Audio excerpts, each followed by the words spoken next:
From the outside, he looked like a happy Aussie bloke. Captain of the footy team, tons of mates, but there was more going on beneath the surface. I thought I had nothing else to live for. The fact that you're even willing to sit in front of me and open this up, thank you. The whole team and I felt like we needed to share the story of Adam Thomson, who's now a successful property investor, but who was once literally millimeters away from ending it all because of a dark time in his life. I'd have to have ice to go to sleep. I was immune to it after a while. You're still playing sport during all of this? Yeah, absolutely. I was still the cricket club coach and captain. Reaching a point where he could see no other way but to end it all. I was getting in the car and I just thought I'd drive till I saw a truck. Not only did Adam put his life back on track, but he opens up how he put it into the fast lane with success with property investing. The man sitting in front of me now has built a property portfolio. I've just purchased my fourth property. My equity's grown about 50% in the last 6 years. That's amazing. If I didn't have that determination and discipline from the footy and cricket, I probably wouldn't have.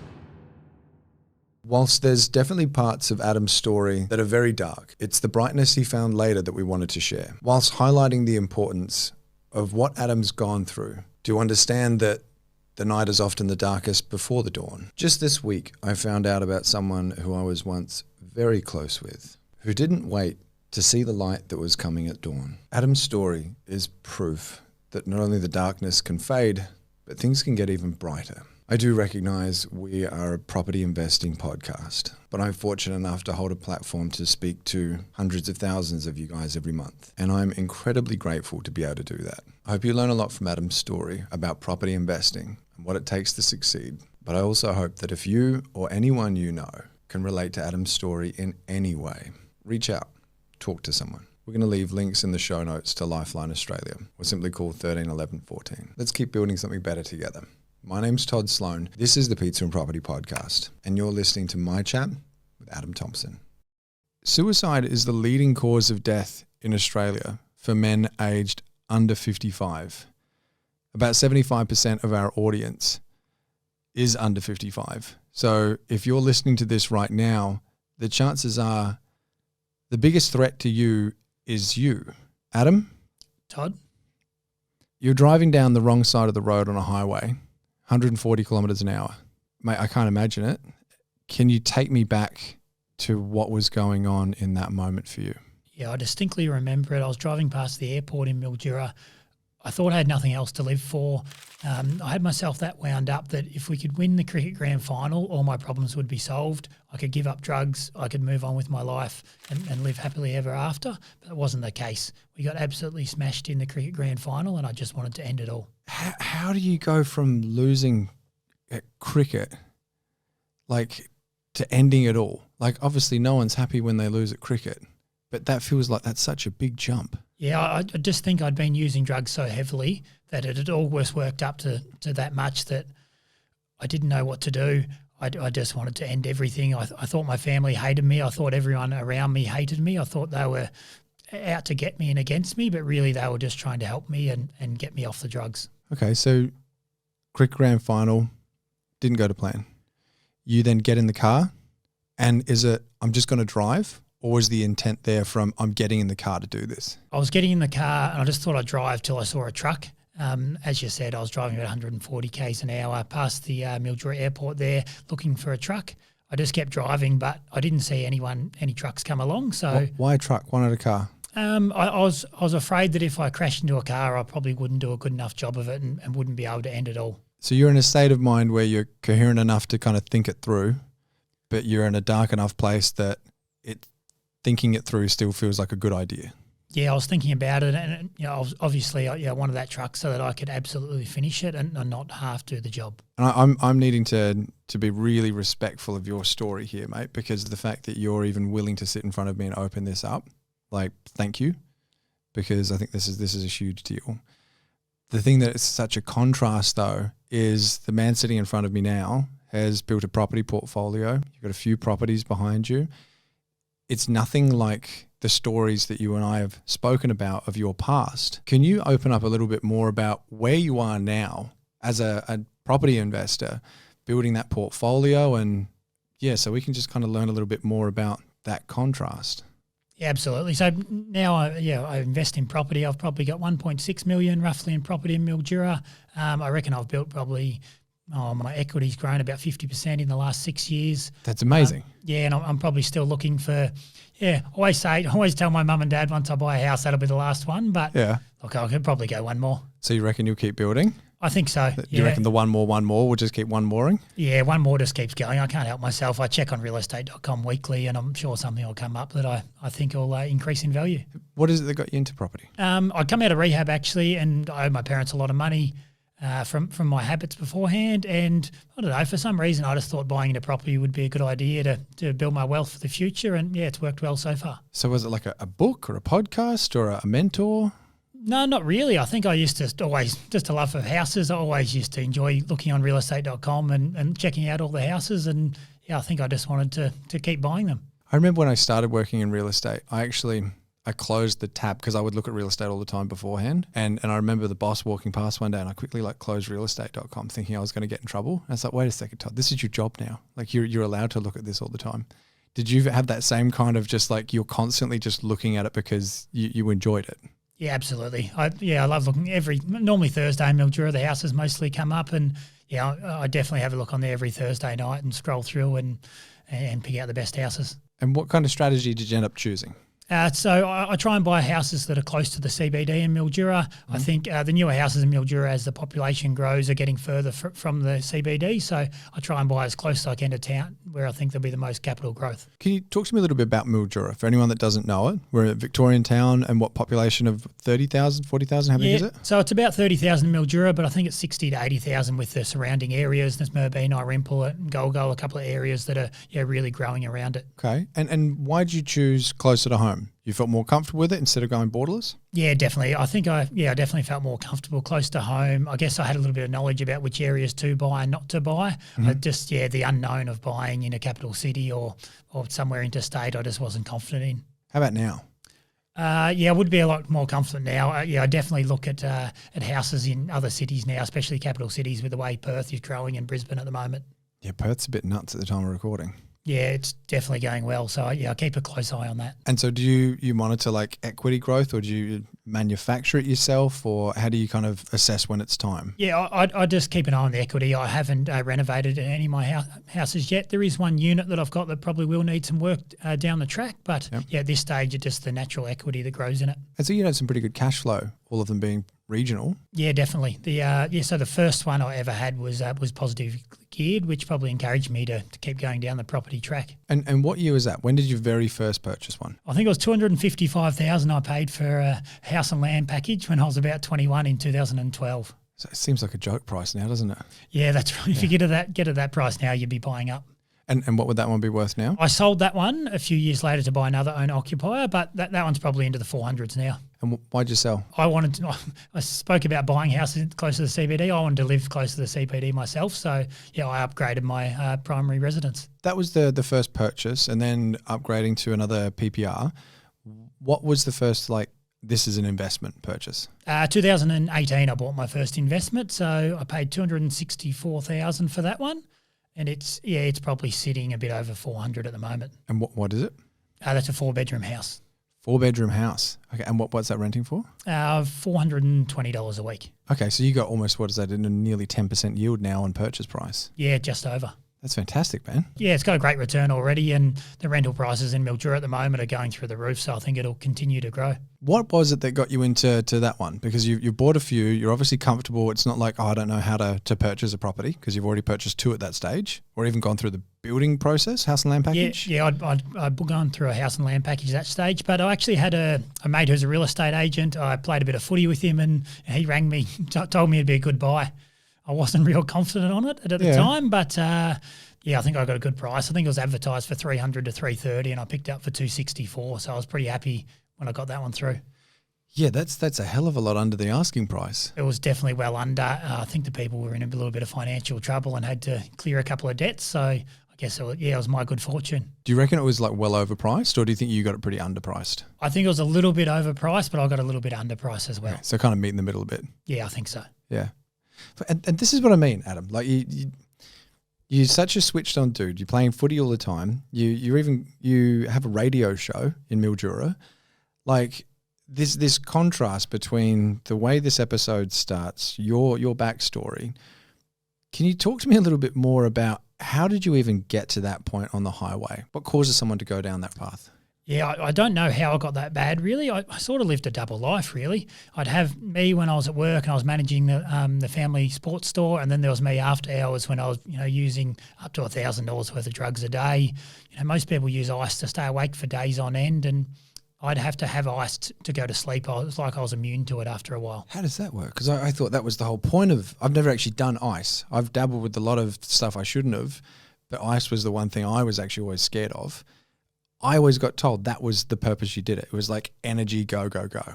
Yeah, that's what it's meant to be, and maybe I'm just wired a little bit differently, I think. But I just become that immune to it that I couldn't sleep without having my ice pipe before I went to bed. How does that feel now saying that? It is a little bit odd, to be honest. It just feels like a lifetime ago now. I'm over 9 years clean as we speak at the moment, and yeah, it does seem a long time ago. You used to have the occasional drink, don't you? Yeah, I definitely still drink. How do you go with that? Because I can't. I feel like I'm either all or nothing.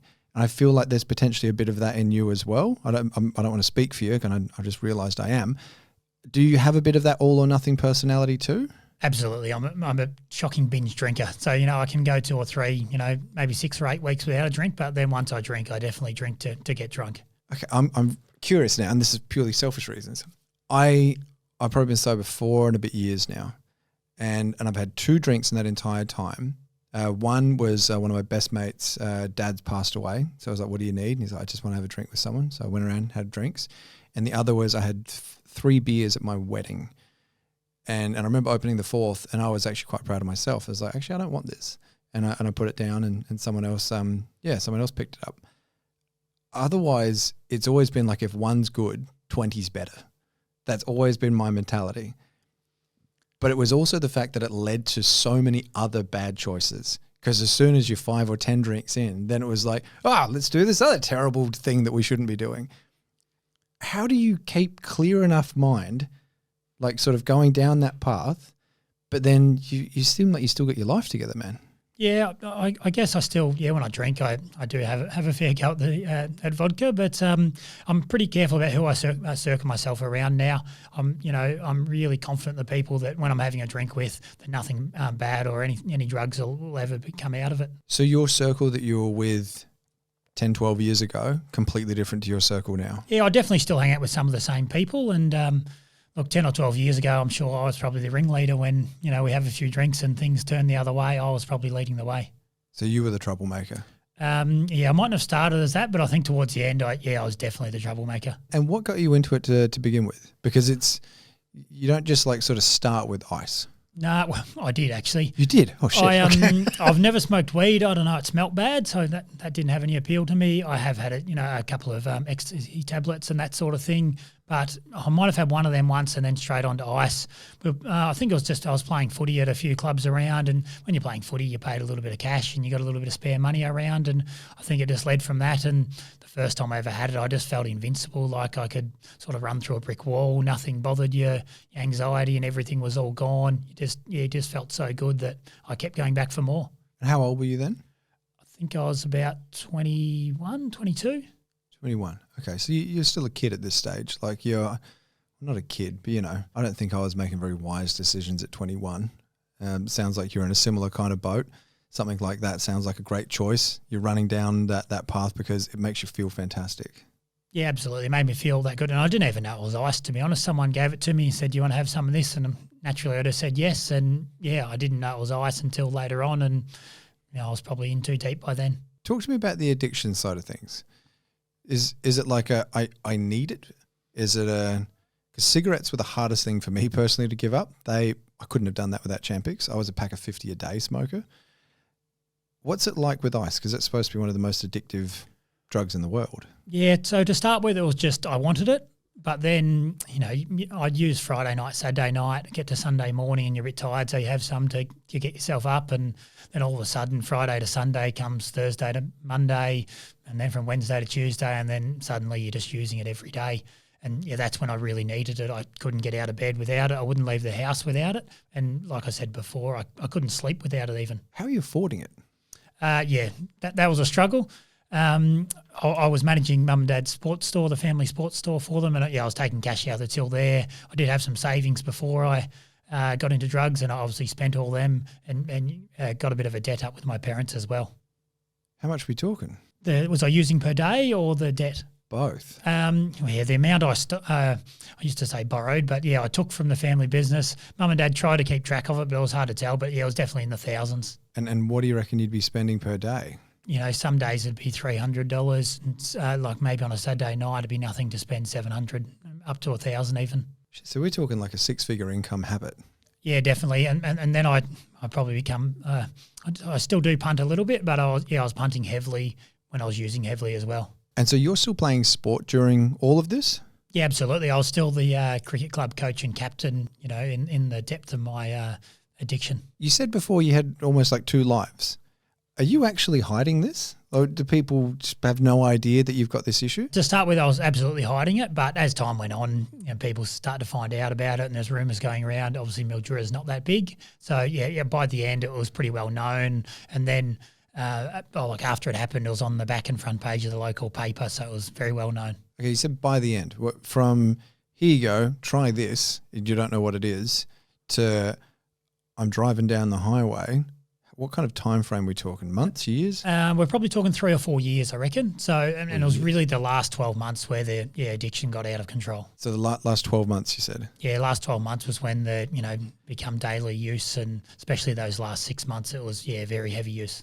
And that's when everyone really started to go, hold on, something's up with Adam. Yeah, definitely. The last cricket season, I think I probably got down to about 62 kilos, which is probably 25 or 30 kilos less than I am now. And because what are you, about 6 foot? You're not a little bit short? under. A little bit under, okay. So 60 kilos, like you would have been pretty trim. Yeah, there wasn't too much of me, and my my skin weren't really pale and white. The amount I was using, obviously wasn't eating too much. I'd go 3 or 4 days without eating even. All right, so the last 12 months, everyone's starting to go, something's not right with Adam.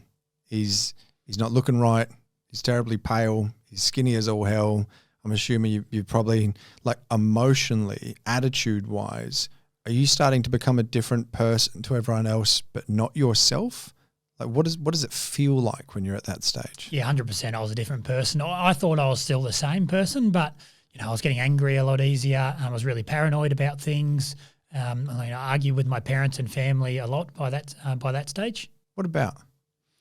Anything and everything, I lied to them a lot. I'd always lie about, needing money for an extra vacuum cleaner. I think I asked Mum for money 3 times to buy a vacuum cleaner, obviously to keep my habit going. Was your floor pretty clean? It must have been after that. Right. And so you're still playing footy, still playing cricket, and you're the captain of the cricket team? Yeah, I was the captain and the coach of the cricket team. Leading into that grand final, actually. We've gone into the grand final, and I've pulled up at training the Thursday before, and the police actually searched my car at cricket training. So that was, when things just before that grand final, when they really started to spiral out of control. You're at the cricket ground. Like, this is match day now, grand final. You're high? I turned up late. I remember one of my teammates rang me who's still a good friend now, rang me to make sure I'd get there in time to toss the coin because I was running so late. It was because I couldn't get hold of anything was why I was late. So, I wasn't high, but stuff still would have been in my system from the week leading up. Does that almost make it worse then if you're coming down?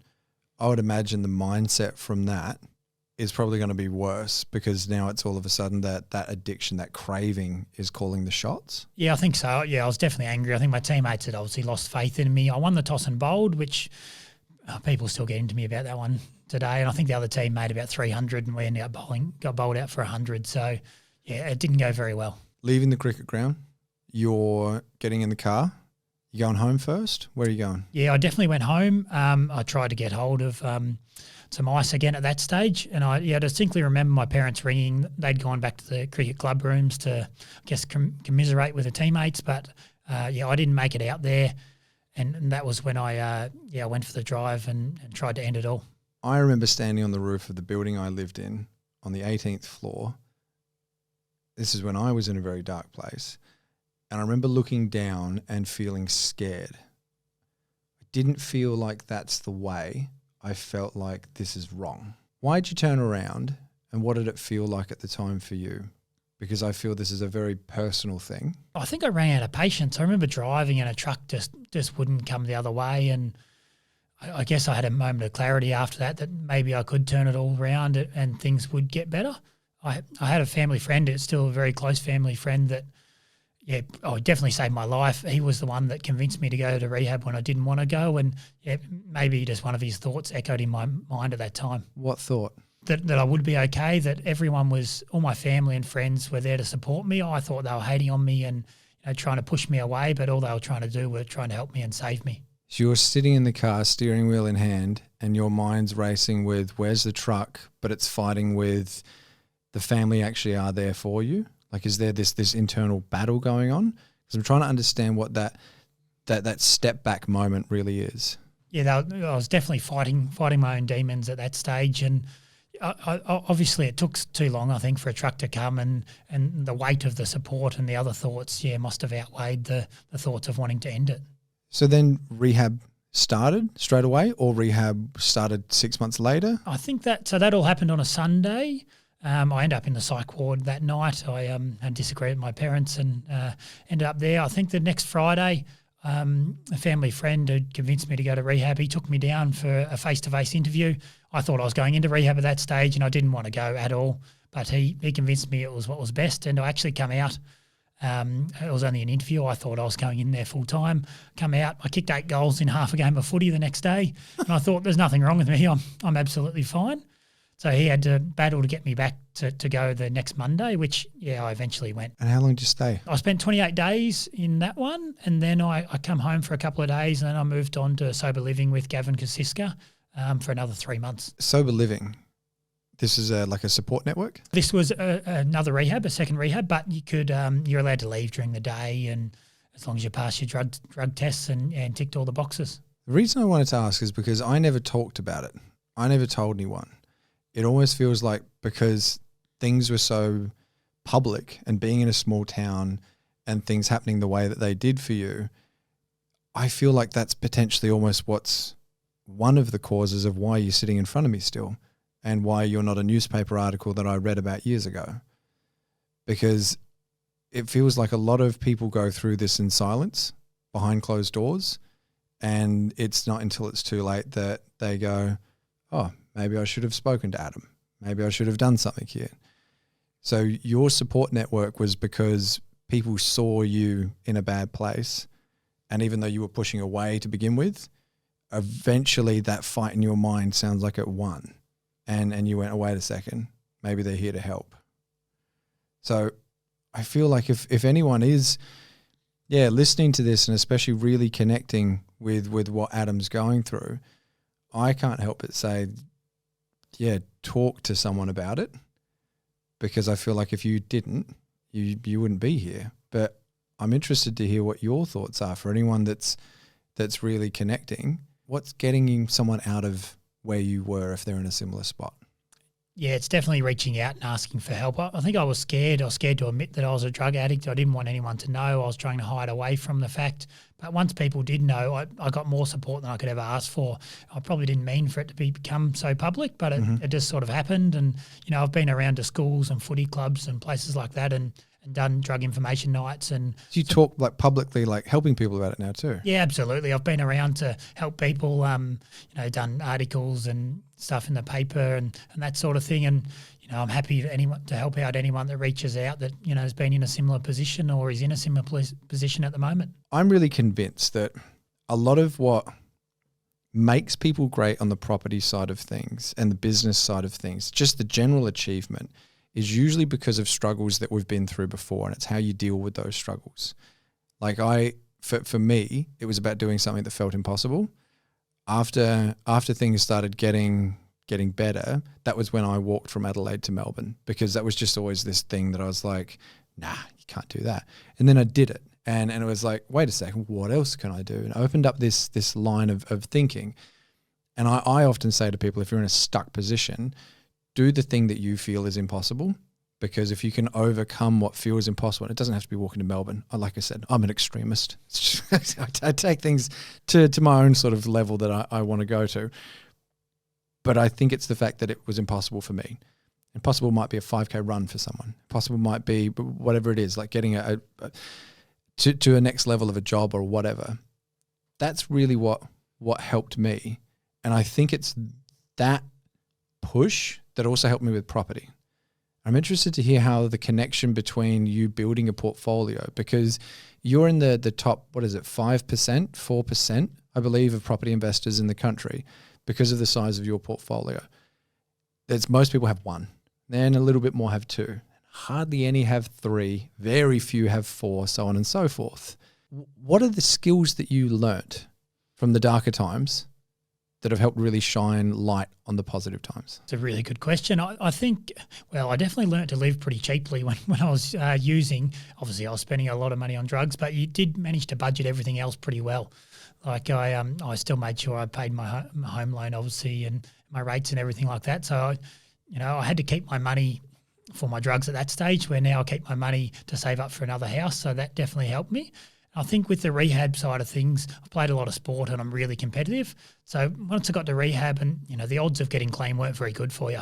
I think, we're in a room in Melbourne Private Hospital, and I think there was about 30 of us there. They said that 3 out of the 30, would make it to the 5-year clean mark. And I remember looking around thinking, I wonder who the other 2 are going to be, because I'm going to be one. I think that right there, where does that determination come from? I think it's from my sport in the background. I always like to win and be the best I can. I feel like there's such a correlation between people that play sport and just general success in life. Almost every name on that board that you're about to sign as well was either some kind of a pro athlete, a semi-pro athlete, or just an incredibly competitive athlete, and of all different kinds. Like I was never a footy kid, but I was a sponsored skater. That was my thing. That was my vice.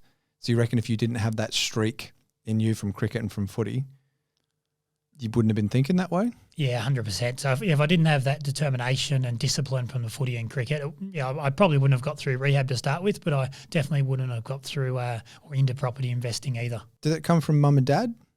Yeah, probably from mum more than dad. Dad hasn't played too much sport, but yeah, mum played netball until well into her 40s. What would you say for anyone that's listening right now that thinks, well, I was never the sporty guy or girl?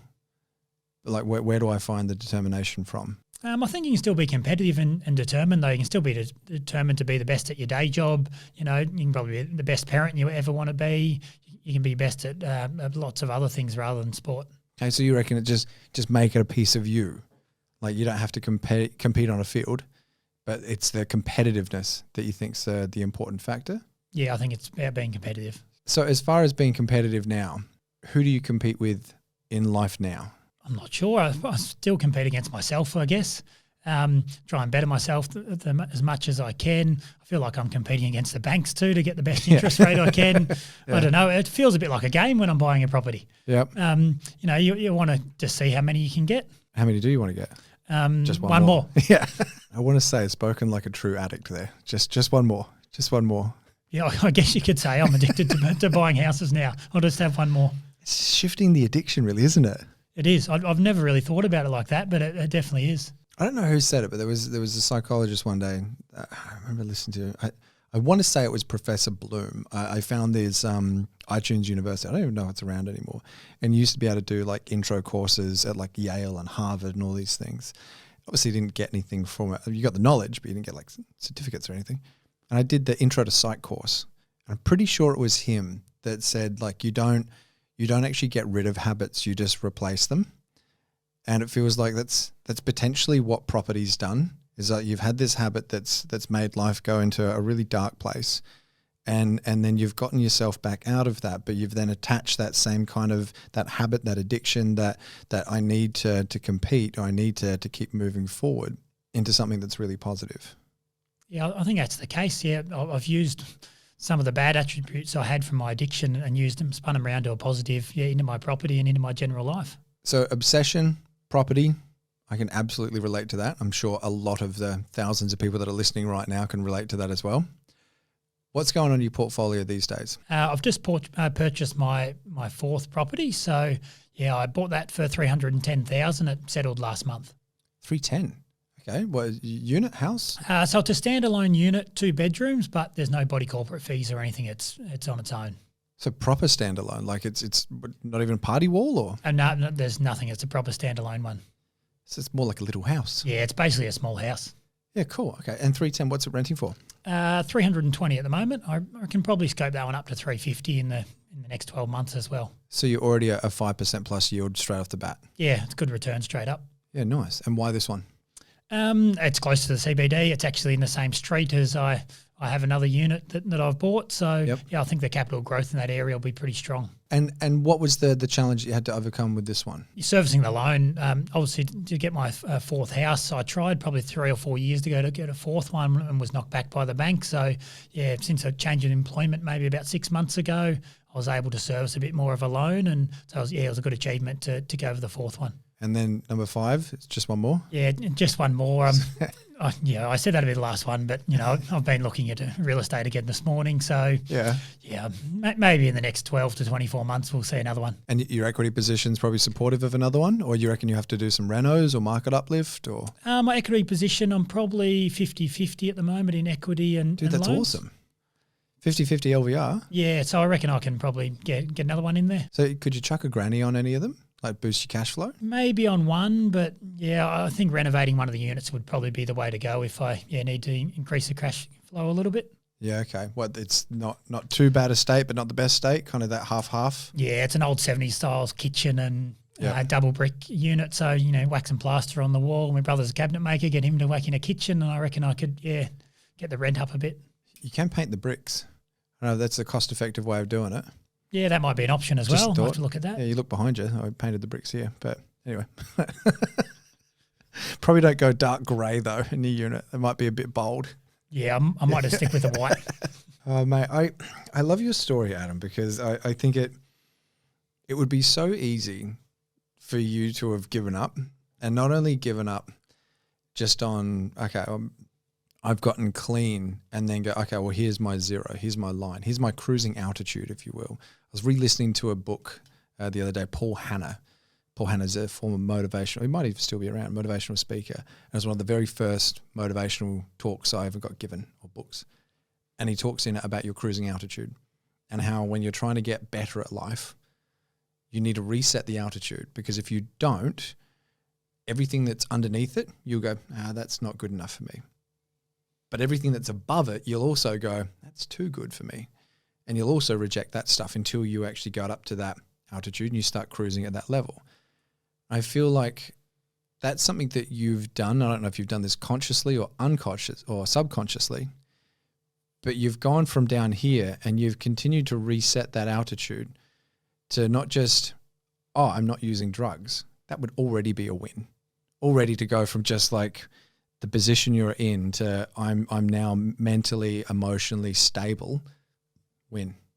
You then went, no, let's boost this altitude a bit. You started building a property portfolio. And I just think it's incredible, man. Like, I don't know if you pat yourself on the back for this, but you fucking should. No, I don't think I do. I think I've just done it subconsciously. I guess I was at the bottom. I was at rock bottom, which probably helped me in a lot of ways too. Until I hit rock bottom, I probably didn't. I was just floating around a little bit, and once I hit that rock bottom, I obviously made a lot of mistakes behind me, and probably regret a lot of those. But they've turned into real life lessons that I can improve, and rehab definitely made me a lot better person than I was beforehand. There's a quote I want to read to you. I want your thoughts on this, what this makes you think. A man is great not because he hasn't failed. A man is great because failure hasn't stopped him. This is from Confucius. What does that make you think of? Makes me think of hitting rock bottom and just having a clean slate. You can start again from there, and the only way is up from there. Okay, so that's kind of the gift is really hitting that rock bottom instead of it being everything's over. It's like, no, can't get any worse. Yeah, well, once it can't get any worse, you've basically got a clean slate and you can start fresh. That is such a good mindset. Mate, I want an action step from you. Anyone that's listening to this right now, and I feel like we need to be careful because there might be some people that are listening that are in a really vulnerable position. There might be some people listening that know someone that's in a vulnerable position. You've been in a very vulnerable position. What's your action step for this episode? it's 100% got to be a reach out. So reach out to a family, a friend, to somebody. I was too scared to do it. And after I did reach out and my story come out, I was amazed by the amount of people that would come to me that have a brother, sister, cousin, auntie, uncle, whoever it is that have gone through a similar story. And it was like they wanted to share it and tell someone. So reach out and you'd be surprised with how much support you'll get. Adam Thomson, we've arguably arrived at the most important question of the entire show. What is your favourite pizza? Now, think about this one on the drive on the way over. I think I go a Meat Delight from the Grand Hotel in Mildura. A Meat Delight from the Grand Hotel.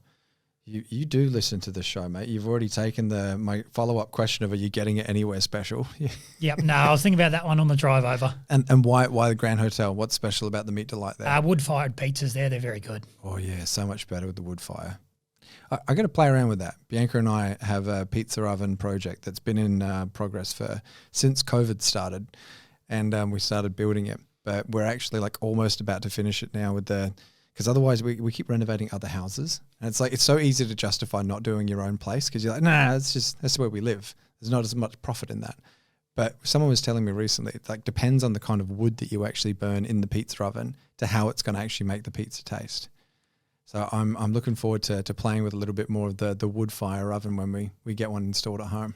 Yeah, that's out of my league. I wouldn't know what sort of wood. I'll just leave that one to the experts. Okay, I'll keep you up to date. I'll let you know. Mate, are there any final words of wisdom or anything you'd like to leave our audience with today, Adam? No, I don't think so. Just thanks for having me on. Thank you for coming on. No worries. It's been a pleasure.